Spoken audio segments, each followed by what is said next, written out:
Starving puppy cries out for help, begging for a second chance. What happens next will melt your heart. The first snow of November drifted past Sarah Mason's kitchen window, each flake carrying with it memories of better days. At 68, she had grown accustomed to the hollow silence of her Vermont farmhouse, a silence that had taken residence in every corner since her husband James's death 3 years ago. The cancer had taken him quickly, too quickly for proper goodbyes, too suddenly for her heart to prepare. Their home, once filled with laughter and the smell of James's famous apple pies, now stood as a museum to their shared life.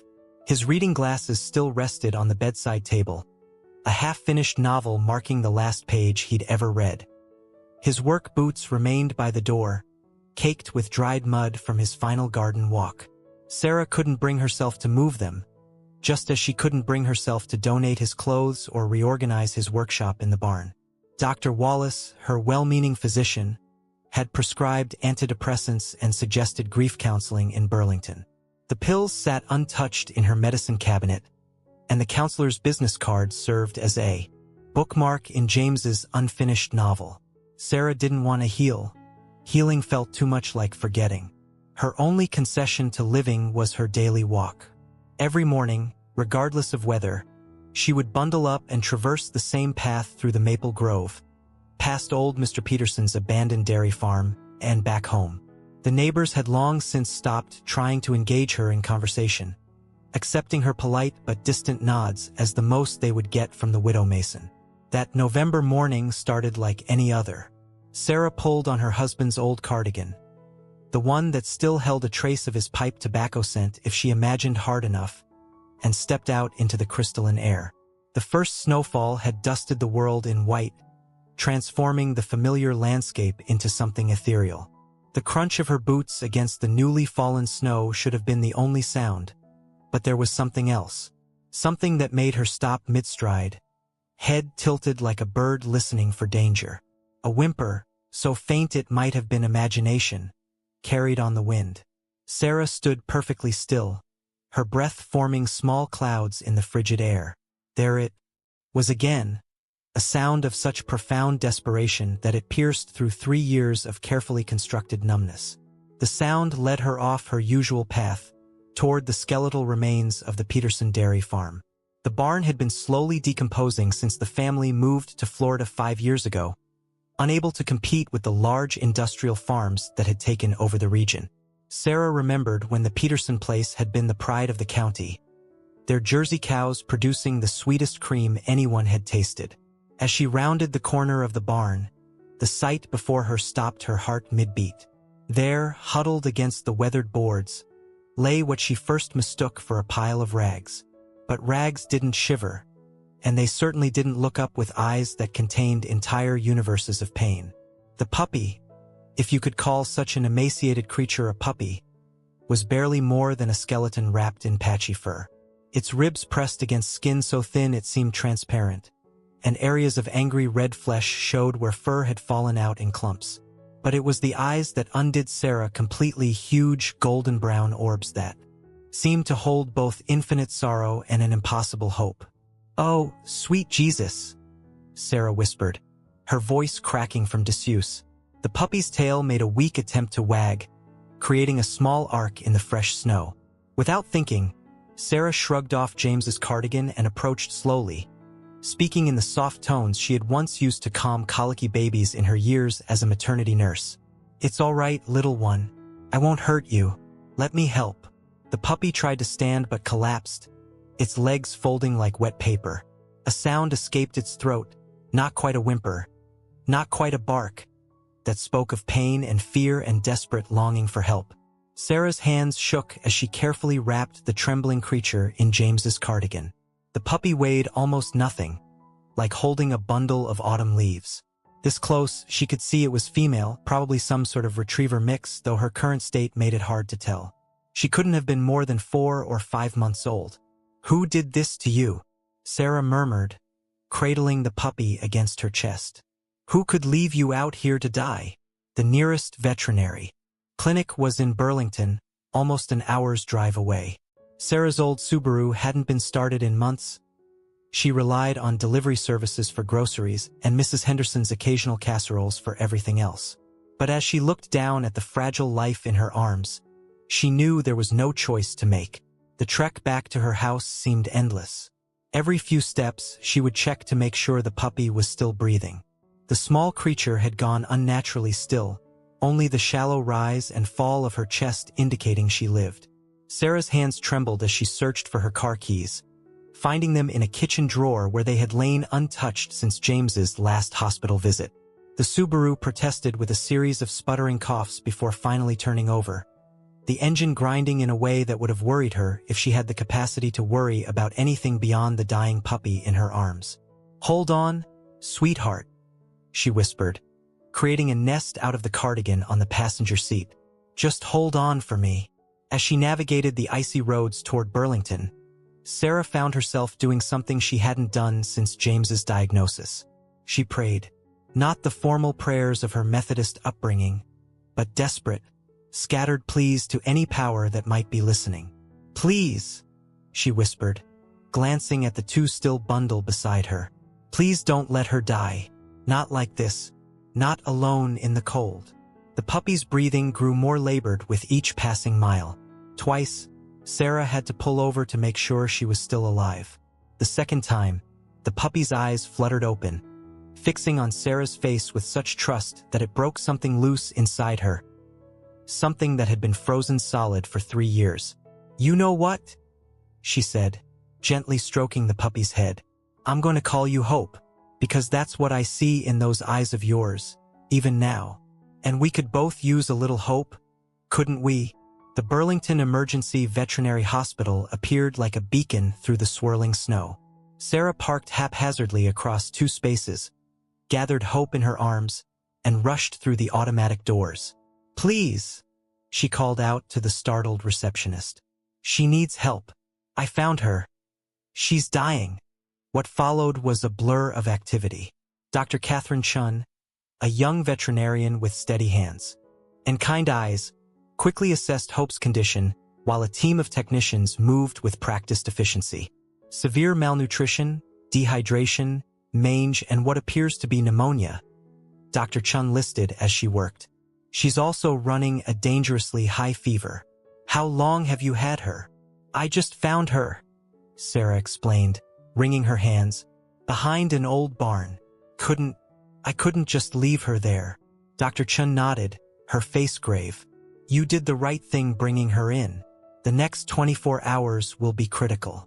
We'll need to start her on 4 fluids immediately, along with antibiotics and careful nutritional support. She's also showing signs of internal parasites and possibly organ dysfunction from the prolonged starvation."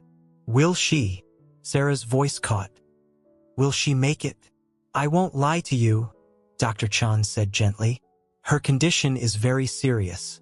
She's severely hypothermic, and her body has begun shutting down non-essential functions to preserve her vital organs. But she's young, and she found you. That gives her a fighting chance." Sarah sat heavily in one of the waiting room chairs, her legs suddenly unable to support her. "I'll pay whatever it takes," she said firmly. "Just save her." Dr. Chen's expression softened. "We'll do everything we can. You should go home and get some rest. We'll call you with updates." But Sarah couldn't leave. She sat in that hard plastic chair as the November snow continued to fall outside, dozing fitfully and starting awake at every sound from the treatment area. The staff brought her coffee and offered to call someone for her, but she politely declined. She hadn't had anyone to call in 3 years. Around midnight, Hope's fever spiked dangerously high. Sarah could hear the urgent voices of the medical team working to save her. The sounds transported her back to another hospital, another night of desperate prayers and monitoring machines. But this time, something was different. This time, she wasn't ready to accept loss. As dawn broke, painting the snow-covered parking lot in shades of pink and gold, Dr. Chun emerged from the treatment area. Dark circles shadowed her eyes, but a small smile played at the corners of her mouth. "She's responding to treatment," she announced. "Her fever's broken, and she's taken a little water. Would you like to see her?" Sarah's legs shook as she followed Dr. Chun to the ICU. Hope lay, in a small cage connected to various tubes and monitors. Her small body looked even more fragile under the harsh fluorescent lights, but when she saw Sarah, her tail thumped weakly against the blanket. "Oh, sweet girl," Sarah whispered, carefully reaching through the cage bars to stroke Hope's head. The puppy pressed into her touch, and for the first time in 3 years, Sarah felt tears rolling down her cheeks. Over the next 2 weeks, Sarah practically lived at the veterinary hospital. She learned how to feed Hope small amounts of special recovery food, how to clean her skin infections, and how to administer her medications. The staff began to know her by name, and she found herself sharing small conversations with them, something she hadn't done in years. Dr. Chun took a special interest in Hope's case, often staying late to monitor her progress. One evening, as they watched Hope take her first wobbly steps around the examination room, the young veterinarian shared her own story. "I had a dog like her once," Dr. Chun said, carefully adjusting Hope's fur line. "When I was in vet school, found her in a dumpster behind my apartment building. Everyone told me to have her put down. She was too far gone," they said. "But there was something in her eyes." Sarah nodded, understanding completely. "Hope." "Exactly," Dr. Chun smiled.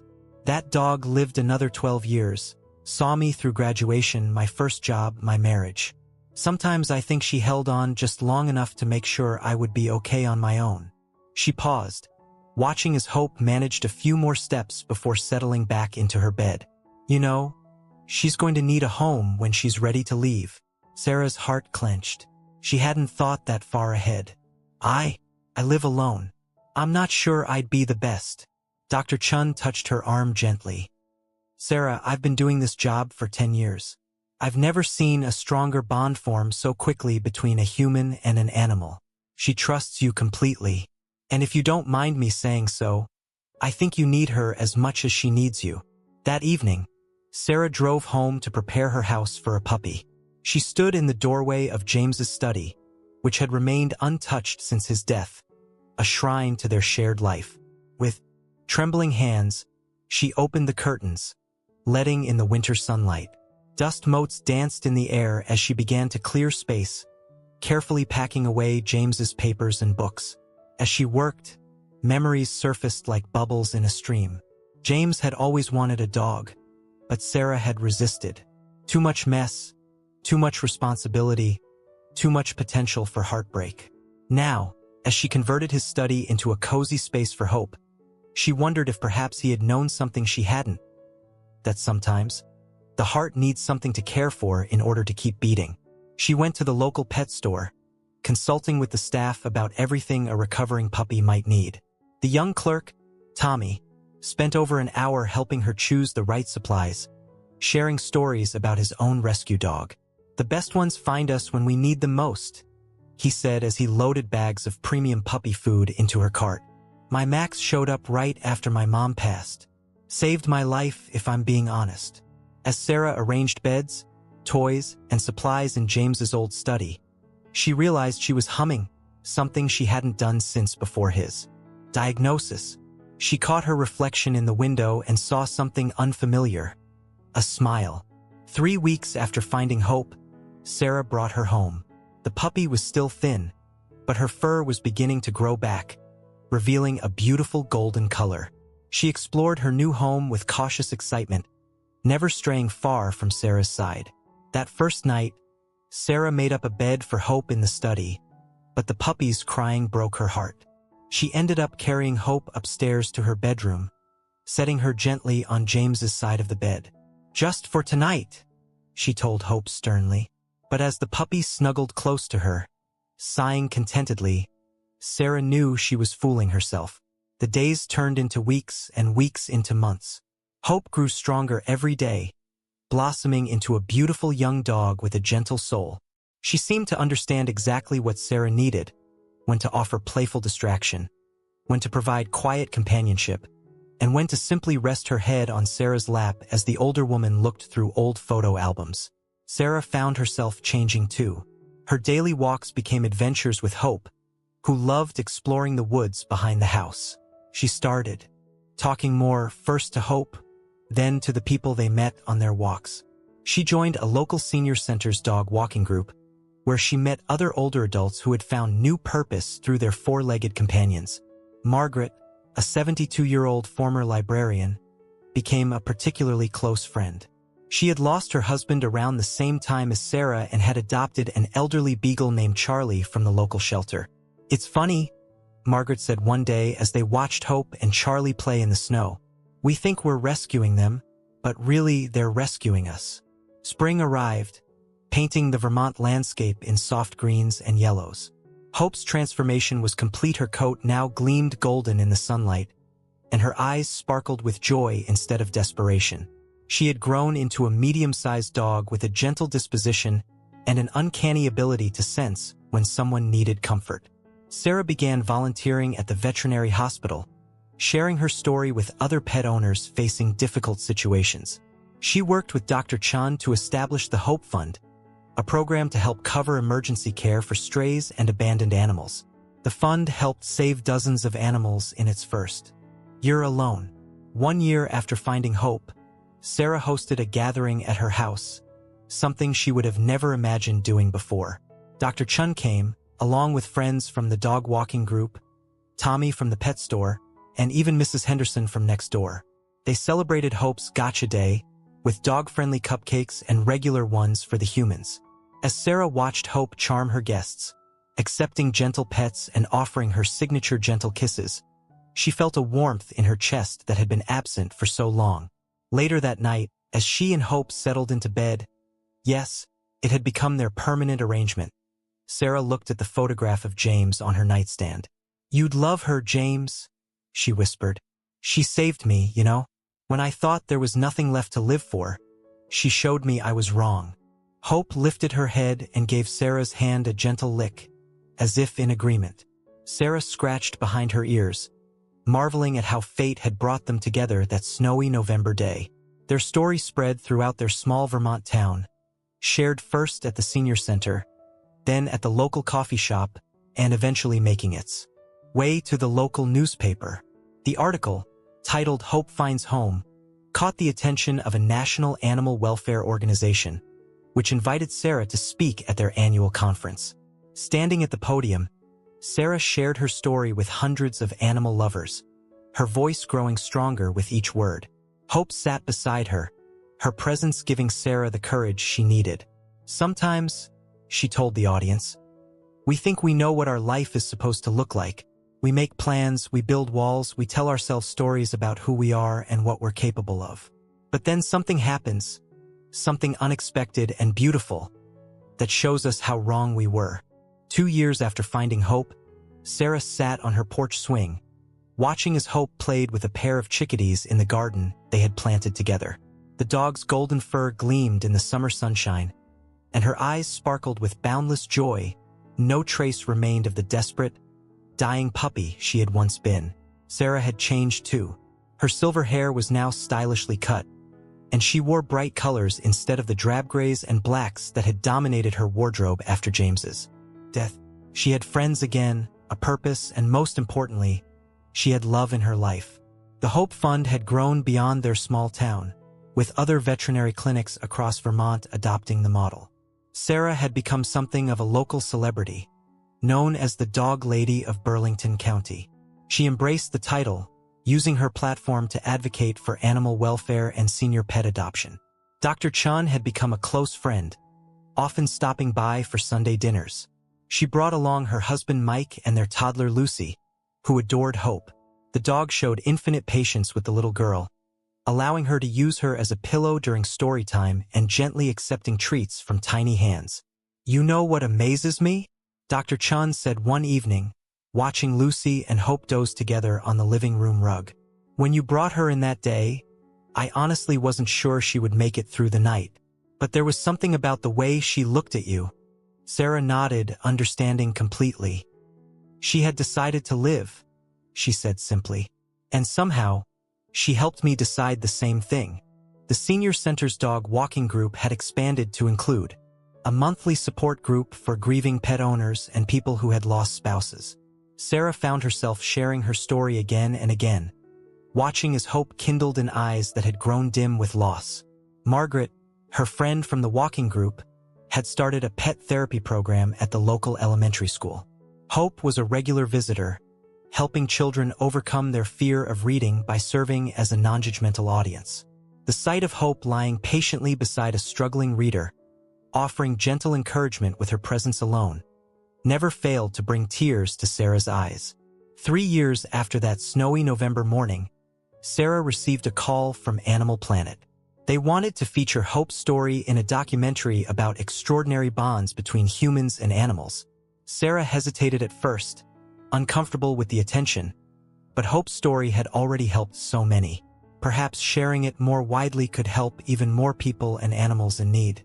The filming took place over several weeks, capturing their daily routines, volunteer work, and interviews with people whose lives had been touched by Hope's story. The production crew was amazed by Hope's intelligent and gentle nature, how she seemed to know exactly when someone needed comfort. "She's not just a dog," the director commented one day. "She's like a four-legged angel." Sarah couldn't argue with that assessment. Hope had an almost supernatural ability to sense emotional pain.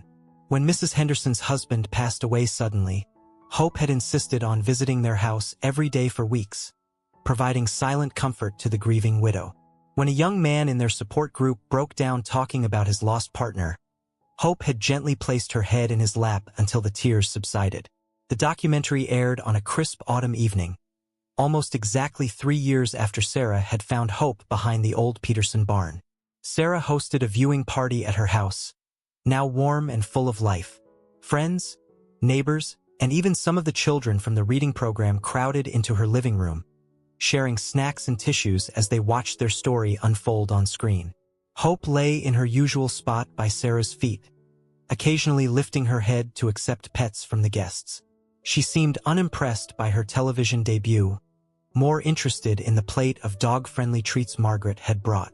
The documentary's impact was immediate and far-reaching. Shelters across the country reported increased interest in senior and special needs pet adoption. The Hope Fund model was adopted by veterinary clinics in other states. Sarah began receiving letters from people around the world who had been touched by their story. But perhaps the most meaningful impact was closer to home. The Peterson family, having seen the documentary, reached out to Sarah. They donated their old barn and surrounding land to be converted into a small animal sanctuary. With help from the community and grants from animal welfare organizations, the Hope Haven Animal Sanctuary opened its doors 1 year later. The sanctuary specialized in helping elderly people adopt senior pets, providing support and resources to ensure successful matches. Hope served as the official greeter, welcoming new arrivals with her characteristic gentleness and helping scared animals feel safe. On Hope's fourth Gotcha Day, Sarah sat in James's old study, now a cozy sitting room filled with dog beds and photos documenting their journey. Hope lay beside her, gray starting to frost her muzzle, but her eyes still bright with that same spark that had captured Sarah's heart on that cold November morning. "You know what, Hope?" she said, as the dog rested her head on her lap. "Sometimes the best things in life come from the most unexpected places." Hope looked up at her with those soulful eyes that had once held such desperate plea but now contained nothing but pure love and contentment. Sarah smiled, running her fingers through Hope's soft fur. "And sometimes," she continued softly, "when we try to save something else, we end up saving ourselves." The autumn wind rustled through the maple trees outside, carrying with it the scent of falling leaves, just like it had on that fateful day 4 years ago. But now, instead of walking alone, Sarah had Hope by her side. Together, they had discovered that second chances don't just happen in fairy tales, and that even in the darkest moments, hope can be found, sometimes in the form of a starving puppy crying out for help behind an old barn. Their story continued to inspire others, a testament to the transformative power of love and compassion.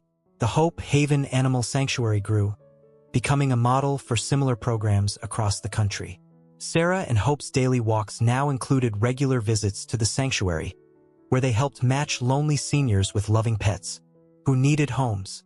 Each success story added another chapter to their legacy, each rescued animal and healed heart a reminder that sometimes the most profound changes come from the simplest acts of kindness. And every night, as Hope curled up beside her on James's side of the bed, Sarah said a prayer of gratitude for the miracle that had found her on that snowy morning, the miracle that had taught her that it's never too late for a second chance at love, at life, at hope.